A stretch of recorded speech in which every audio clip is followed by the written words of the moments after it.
let's say I listen to someone who reads out poetry that touches me, and I fall in love with them for that moment.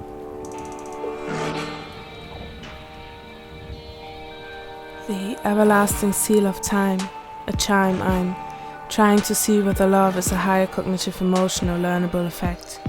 Is it more than what we expect? If love was the art, let me impart to transcendence thoughts and speech. Don't impeach the outreach. If we don't have this incentive to love and be loved, then we don't move, we become apathic. Love is the greatest healing and drawing power on earth. The all-known question, what is love? Is it absolute intimacy, intrinsically growing through the depth of common experiences, not being in a relationship only lacking the seriousness? Tenderness is immediate expression of charity, in modern society unfortunately a rarity.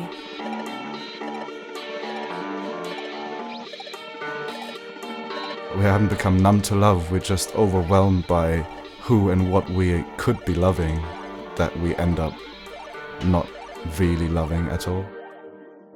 Love is the overcoming of the human apartness. Living in singularity is seen as the hardest, regardless of the pain that it's able to leave. Being in love is so much more than relief. Love is a condition so powerful. I believe that love is consciousness. Universal and essential, an exclusive part of our existence, depending on our persistence while distance becomes trivial. Convivial connection is what humankind needs. In a way, the pain of love, the flip side of love, where we feel pain, where we feel alone, where we feel out of love, I feel like that's just as important to love as the good side of it, the good feelings. I believe that love is the great cure.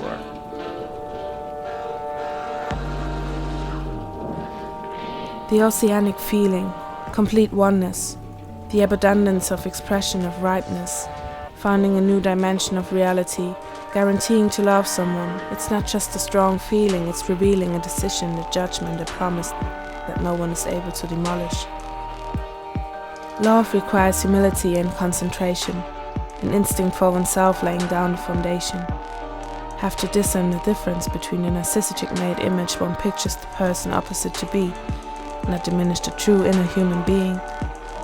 And I feel like love should maintain this destructive element to it, that it can go away, that it can die, that it's kind of out of my control.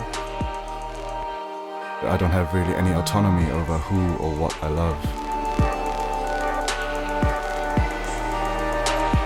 To realize love is constant, and only through the power of will, waits patiently to overcome the first rush or thrill of a person's first impression, being aware love doesn't know possession.